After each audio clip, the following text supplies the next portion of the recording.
Maiden, Banton, first class ton, and Somerset's draw.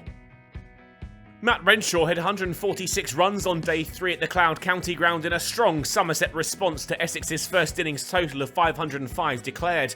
With 7 wickets in hand and 146 more needed for parity, the match was heading for a draw.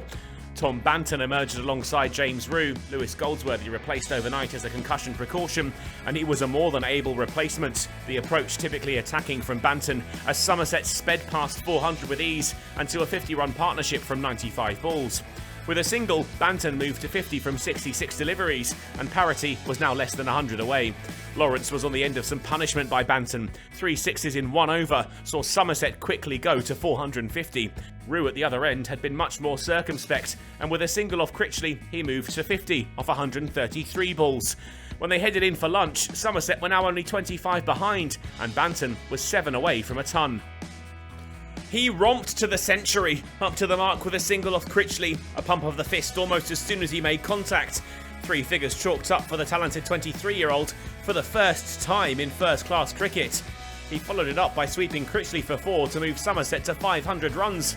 And with a booming 6 to finish the over, Somerset had moved into the lead. There would be no defeat for the side from the southwest this time. Another boundary to Critchley, really starting to take some punishment now, moved the value of the 4th wicket to 150 runs. But after suffering at the hands of Banton, Critchley finally removed him, caught down the ground by Lawrence for a sensational 126 off just 120 balls. Not a problem for Somerset. Gregory and Rew solids too, their partnership worth 50 off 61. Gregory would depart on 29, sent back late by Rew and unable to make his ground, run out by a combination of Walter and Buttleman. With a single off Critchley though, the 18-year-old James Rew had a maiden century, scored off 209, a great moment for the young man in the early stages of his career. Overton fired Critchley down the ground for 4 more to move Somerset to 600 runs. It was starting to look like batting practice now. But Critchley had his man, Overton stumped by Buttleman for 7 off 6, tee taken with the fall of the wicket. Somerset declared during the break, and after batting for 10.5 hours, facing 454 balls and scoring 234 not out in the first innings, Nick Brown fell caught at second slip off Siddle for a duck.